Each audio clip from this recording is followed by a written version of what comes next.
नमस्कार साथियों, स्वागत है आज की इंटरनेशनल खबरों में। आज की जानकारी बहुत ही महत्वपूर्ण और दिलचस्प होने वाली है दोस्तों, इसीलिए वीडियो को बिना स्किप किए वीडियो के अंत तक बने रहें। डोनाल्ड ट्रंप की जीत से लेफ्ट लिबरल इकोसिस्टम का माहौल डगमगा गया है। लेफ्ट लिबरल इकोसिस्टम के लोग सोच रहे हैं, यह लेफ्ट लिबरल्स का दुख खत्म क्यों नहीं हो रहा है। पहले जून में मोदी चाचा इनकी छाती पर मूंग दलने तीसरी बार पीएम बनकर आ गए।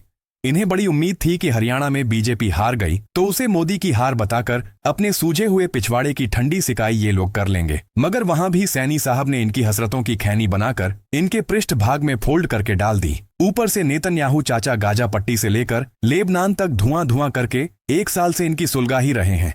ले देकर इनकी सारी उम्मीदें कमला दीदी पर आके टिकी थीं। इन्हें बड़ी उम्मीद थी कि कमला पसंद, जब भारत में इतने लोगों को पसंद है तो कमला को अमेरिका की जनता भी जरूर पसंद करेगी। मगर यहाँ भी तकदीर ने इनके मुंह पर गीली चप्पल लगा दी। सारे ओपिनियन पोल्स की मियां खलीफा एक करके ट्रंप अंकिल दूसरी बार अमेरिका के राष्ट्रपति बन गए। वो ट्रंप जिन्हें इलेक्शन कैंपेन के दौरान 2 बार जान से मारने की कोशिशें की गई। वो ट्रंप जो आधा इंच के फासले से मरते मरते बचे। वो ट्रंप जिनके खिलाफ अमेरिका की प्रिंट मीडिया से लेकर इलेक्ट्रॉनिक मीडिया यानी जमकर प्रोपेगेंडा चलाया, मगर आखिरकार 1 साल तक चले। दुनिया के सबसे खतरनाक इलेक्शन कैंपेन के बाद ट्रंप शानदार तरीके से जीतकर अमेरिका के राष्ट्रपति बन गए। अमेरिका के पिछले 100 साल के इतिहास में ट्रंप ऐसे पहले राष्ट्रपति हैं जो एक इलेक्शन हारने के बाद अगले इलेक्शन में फिर जीत गए।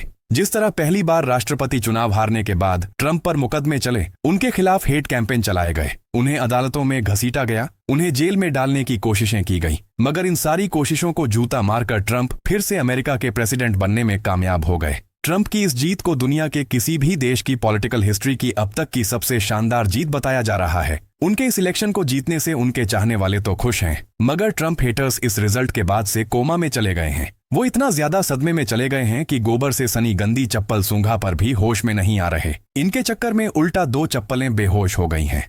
वो अलग खास तौर पर भारत में बैठे ट्रंप के हेटर्स जो मानकर चल रहे थे कि ट्रंप के इलेक्शन हारते ही जैसे ही कमला हैरिस अमेरिका की राष्ट्रपति बनेंगी तो ये लोग कमला हैरिस और अमेरिका के डीप स्टेट की मदद से मोदी सरकार को भी वैसे ही गिरा देंगे जैसे इन लोगों ने बांग्लादेश में शेख हसीना की सरकार को गिराया था। मगर ये हो ना सका और अब ये आलम है कि कमला नहीं, कमला का गम भी नहीं, उनकी जुस्तजू भी नहीं। तो आज की वीडियो में हम इसी गम के बारे में बात करेंगे और आपको डिटेल में बताएंगे कि ट्रंप के अमेरिका के राष्ट्रपति बनने के बाद दुनिया भर में अब कौन कौन पेला जाएगा। हम आपको डिटेल में समझाएंगे कि कैसे ट्रंप के अमेरिका का प्रेसिडेंट बनते ही दुनिया भर के जिहादियों की चूल्हे हिल गई हैं।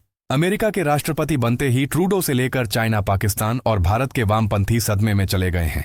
हम ये सब क्यों कह रहे हैं उस बारे में हम लोग डिटेल में बात करेंगे। वीडियो में आगे बढ़ने से पहले वीडियो को लाइक करें, शेयर करें और हमारे चैनल को सब्सक्राइब जरूर कर लें और वीडियो के अंत तक बने रहें। तो दोस्तों, ट्रंप अमेरिका के राष्ट्रपति पद का चुनाव जीत चुके हैं। 15 जनवरी को वो शपथ भी ले लेंगे, मतलब उनके पद संभालने में अभी 2 महीने तो पड़े, मगर उससे पहले ही पूरी दुनिया के लेफ्ट लिबरल्स की 74 हुई पड़ी है। बांग्लादेश वाले मोहम्मद यूनुस तो कल शाम से इतनी अपनी सलवार पीछे से पीली कर चुके हैं कि उन्हें डायपर पहनाकर ऊपर से चादर बांधनी पड़ रही है। सुना है यह यूनुस ने उस दिन से ही खाना पीना छोड़ दिया था जब से ट्रंप ने दिवाली पर ट्वीट करके धमकी दी थी कि बांग्लादेश में हिंदुओं के खिलाफ जो हिंसा हो रही है वो रुकनी चाहिए। मतलब ट्रंप साफ मानते हैं कि बांग्लादेश में हो रही सारी हिंसा मोहम्मद यूनुस के इशारे पर ही हो रही है। बांग्लादेश पर बनाए अपने वीडियो की सीरीज में हमने आपको पहले भी बताया था कि कैसे यह मोहम्मद यूनुस अमेरिका के राष्ट्रपति रहे हैं, बिल क्लिंटन की बीवी हिलरी क्लिंटन के साथ काम कर चुके हैं। हमने आपको तब भी यह बताया था कि कैसे हिलरी क्लिंटन ने ही शेख हसीना को बोलकर मोहम्मद यूनुस के खिलाफ चल रहा करप्शन का एक मामला रुकवाया था। और आज यह भी किसी से नहीं छिपा है कि बांग्लादेश में शेख हसीना का जो तख्ता पलट हुआ था उसके पीछे भी अमेरिका का डीप स्टेट ही शामिल था।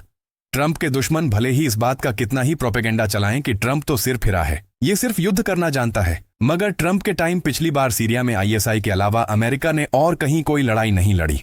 ट्रंप की पॉलिसी हमेशा से अमेरिका को पहले रखने की रही है। America first. ट्रंप को अच्छे से पता है कि युद्ध की एक कीमत होती है। बांग्लादेश के मामले में भी बाइडेन की गवर्नमेंट ने वहां के फटे में जो टांग अड़ाई है उसमें ट्रंप की कोई दिलचस्पी नहीं है। इसलिए राष्ट्रपति बनते ही वो पहली फुर्सत में ये यूनुस की बैंड बजाएंगे। ट्रंप अच्छे से जानते हैं कि अमेरिका में हिंदू अमेरिकन लॉबी कितनी स्ट्रांग है। खुद ट्रंप की टीम में तुलसी कबाड़ और विवेक रामास्वामी जैसे ताकतवर हिंदू अमेरिकन लीडर हैं। यहां तक कि अमेरिका के नए वाइस प्रेसिडेंट की पत्नी उषा वेनेस भी हिंदू हैं। इसे वोट बैंक की पॉलिटिक्स कहे या कुछ भी, ये ट्रंप ही थे जिनमें इस बात का जिगरा था कि उन्होंने बांग्लादेश में हिंदुओं के खिलाफ हो रही वायलेंस के लिए सीधा बांग्लादेश की सरकार का नाम लिया है। सीधा लिखा है कि हां, बांग्लादेश में हिंदू हिंसा का शिकार हो रहे हैं।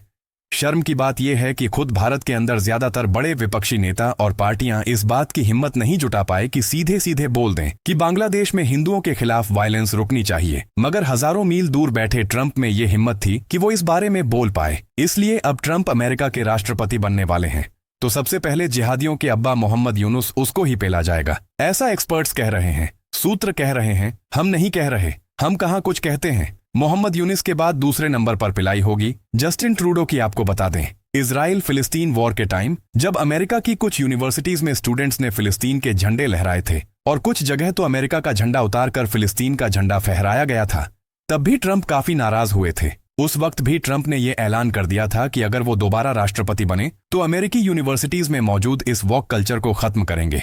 डोनाल्ड ट्रंप इसी वॉक कल्चर की पैदाइश जस्टिन ट्रूडो को भी नापसंद करते हैं। ट्रूडो जैसे लोग जो सिर्फ फ्रीडम ऑफ स्पीच के नाम पर कनाडा में खालिस्तानी भी ट्रंप को बिल्कुल पसंद नहीं।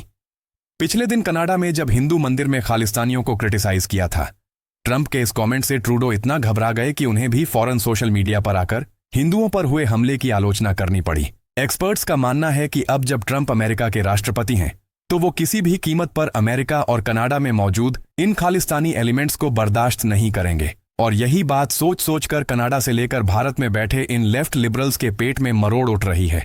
उन्हें भी पता है कि ट्रंप वॉक द टॉक करने वाले नेता है, जो बोलते हैं वो करते हैं। इसलिए जल्द खालिस्तानी प्रेमी ट्रूडो का भी इलाज हो जाएगा। डोनाल्ड ट्रंप का इस्लामिक आतंकवाद के खिलाफ क्या स्टैंड है, ये किसी से छिपा नहीं है दोस्तों। सबको पता है कि 2017 से 20 के दौरान जब ट्रंप अमेरिका के राष्ट्रपति थे, तब उन्होंने 7 से 8 मुस्लिम देशों से लोगों के आने पर लगभग बैन लगा रखा था। ट्रंप को इस बात का क्रेडिट भी जाता है कि उन्होंने दुनिया के सबसे खतरनाक इस्लामिक आतंकी संगठन ISIS को सीरिया से खत्म किया। ट्रंप दुनिया के उन नेताओं में से हैं जो बिना इधर उधर की बात किए अपने भाषणों में डायरेक्ट इस्लामिक आतंकवाद शब्द का इस्तेमाल करते हैं। ईरान को लेकर ट्रंप की नफरत भी किसी से छिपी नहीं है। मिडिल ईस्ट में इजराइल और अरब देशों में जो कॉन्फ्लिक्ट चल रहा है उसे भी ट्रंप अपना सीधा सपोर्ट दे चुके हैं। बहुत से एक्सपर्ट्स लगातार ये बोल रहे हैं कि मिडिल ईस्ट का ये कॉन्फ्लिक्ट किस तरफ जाएगा, इजराइल ईरान के खिलाफ किस हद तक जाएगा। ये सब कुछ उस बात पे डिपेंड करता है कि ट्रंप अमेरिका के राष्ट्रपति बनते हैं या नहीं। अब जब ट्रंप फिर से प्रेसिडेंट बनने वाले हैं तो भैया इजराइल को फ्री हैंड मिल गया है, जो इजराइल अमेरिका के समझाने के बावजूद हमास और हिजबुल्लाह को बुरी तरह पेलने से बाज नहीं आ रहा था। वही इजराइल अब इन आतंकवादियों को पूरा मिट्टी में मिला देगा। हो सकता है कि ट्रंप का सपोर्ट मिले तो इजराइल और अमेरिका ईरान के खिलाफ भी वॉर में चले जाएं। ईरान से अमेरिका की दुश्मनी किसी से छिपी नहीं है दोस्तों। अगले कुछ दिनों में ये क्लियर हो जाएगा कि ट्रंप के आने के बाद इजराइल इस लड़ाई को कहां लेकर जाता है। मगर इतना तय है दोस्तों कि ट्रंप के प्रेसिडेंट बनने के बाद इन इस्लामिक जिहादियों के छिपने के लिए बिल कम पड़ जाएंगे, मगर यह जान बचाने के लिए भागेंगे जरूर। वैसे दोस्तों एक बहुत ही पॉपुलर मीम है, इंटरनेट पे बहुत शेयर किया जाता है कि ऐसी सिचुएशन में हमेशा मैं ही आगे कैसे आ जाता हूं। ठीक यही हालत पाकिस्तान की दुनिया में कुछ भी हो जाए, पेला पाकिस्तान ही जाता है। वो अमेरिका को छोड़कर चीन के पास जाता है तो अमेरिका उसे पेलता है। वो भारत से लड़ने के लिए चीन से दोस्ती करता है तो पाकिस्तानी आतंकी चीनियों को ही टारगेट करके मार देते हैं। ट्रंप के आने के बाद अब चीन और पाकिस्तान के साथ यही होने वाला है। ट्रंप जब लास्ट टाइम अमेरिका के राष्ट्रपति बने थे, चीन के साथ अमेरिका के रिलेशन सबसे खराब थे। अपने अमेरिका फर्स्ट की पॉलिसी पर चलते हुए लोकल बिजनेस को प्रोटेक्ट करने के लिए ट्रंप ने चीन से होने वाले इंपोर्ट पर ड्यूटी बढ़ा दी थी, टैरिफ बढ़ा दिया था। इस बार भी ट्रंप यही करने वाले हैं। एक्सपर्ट्स का मानना है कि इस रीजन में चीन के मुकाबले भारत को मजबूत करने के लिए ट्रंप भारत के साथ एडवांस मिलिट्री टेक्नोलॉजी शेयर कर सकते हैं। अगर अमेरिका ने ऐसा किया तो चीन के साथ साथ पाकिस्तान में भी डायपर और बर्नल दोनों की सेल एक साथ बढ़ जाएगी। ट्रंप पिछली बार जब प्रेसिडेंट थे तो उन्होंने चीन की कई बड़ी टेक्नोलॉजी कंपनियों पर बैन लगाने की कोशिश की थी। वो चीन पर प्रेशर बढ़ाने के लिए साउथ चाइना सी में अमेरिकी फौज की प्रेजेंस बढ़ा सकते हैं। ट्रंप ताइवान को हथियारों की सप्लाई करके उसे ओपन सपोर्ट देकर भी चीन की सुलगा सकते हैं। इसके अलावा वो शिनजियांग में उइगर मुसलमानों और हांगकांग में डेमोक्रेसी के सपोर्टर्स के ह्यूमन राइट्स की बात करके चाइना पर प्रेशर बना सकते हैं।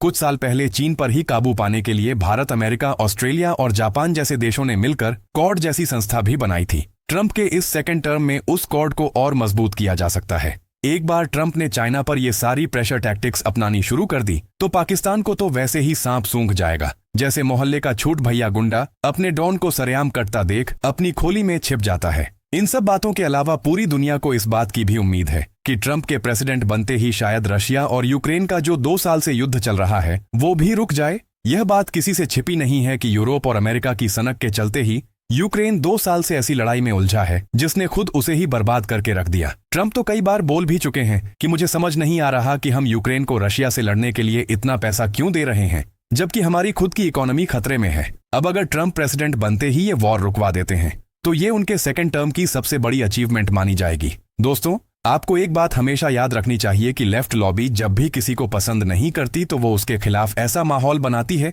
कि अगर यह आदमी सत्ता में आ गया तो सब बर्बाद हो जाएगा। इसी लेफ्ट लॉबी ने लॉबिंग करके बराक ओबामा को शांति का नोबेल पुरस्कार भी दिलवा दिया था। मगर यह भी फैक्ट है कि ओबामा के टाइम ही अमेरिका ने दूसरे देशों में जाकर सबसे ज्यादा युद्ध लड़े। ठीक यही बात ये लॉबी भारत में योगी को लेकर भी कहती थी कि योगी आएगा तो यूपी में दंगे होंगे, जबकि हकीकत यह है कि इससे पहले की वो सरकारें जिन्हें सेकुलर बताया गया था उनकी सरकारों में दंगों के रिकॉर्ड टूटे थे और योगी के टाइम किसी भी साइड की हिम्मत नहीं है कि वो दंगा करके दिखाए। यह भी सच है कि जिन बराक ओबामा को शांतिदूत बताया जाता है यही बराक ओबामा हमेशा भारत के खिलाफ रहे थे। कमला हैरिस को डेमोक्रेट की तरफ से राष्ट्रपति पद का कैंडिडेट बनाने में भी इन्हीं बराक ओबामा का हाथ था। अगर कमला हैरिस राष्ट्रपति बन जाती तो अमेरिका में बैठे ये लोग भारत की लेफ्ट लॉबी पर पैसों की बारिश कर देते। फिर ये लोग भारत में हर वो पैंतरा आजमाते जो इन्होंने बांग्लादेश में आजमाया था। आपको याद होगा जब बांग्लादेश में शेख हसीना का तख्ता पलट हुआ था तब भारत में इसी लॉबी ने कैसे आह भरी थी। कितने लीडर्स ने तो खुलेआम धमकी दी थी कि भारत में भी मोदी का यही हाल होगा। यकीन मानिए दोस्तों, अगर कमला हैरिस जीत जाती तो भारत को भी बांग्लादेश बनाने की पूरी कोशिश की जाती, यहां भी तख्ता पलट किया जाता। ये लोग देश को 10 साल 20 साल पीछे ले जाते। मगर ट्रंप की एक जीत ने इस पूरे गैंग की हसरतों पर पोछे वाला पानी फेर दिया है। अब ना हैरिस आएंगी, ना पैसा मिलेगा, ना कोई तख्ता पलट होगा। और सबसे बड़ी तकलीफ, अगले 4 साल तक ट्रंप अमेरिका के राष्ट्रपति रहेंगे और मोदी भारत के प्रधानमंत्री रहेंगे। इन दोनों के रिश्ते कैसे हैं किसी को बताने की जरूरत नहीं, बस उसी के बारे में सोच सोच कर हमारा ये रुदाली गैंग बार बार गश खाकर बेहोश हो रहा है। मगर जब भी ये बेहोश होकर नीचे गिरने लगे इन्हें थप्पड़ मारकर फिर से जगा दें। आज का ये वीडियो भी इसी गैंग के मुंह पर वो थप्पड़ ही है। बाकी आप लोगों को क्या लगता है कि ट्रंप के राष्ट्रपति बनने से भारत को नुकसान होगा या फायदा? ट्रंप हिंदुओं की सुरक्षा को लेकर और उनके साथ हुए बांग्लादेश जैसे देशों में अत्याचार के खिलाफ आवाज उठाएंगे? कमेंट बॉक्स जरूर बताइएगा और वीडियो को लाइक करके चैनल को सब्सक्राइब जरूर कर लीजिएगा। धन्यवाद।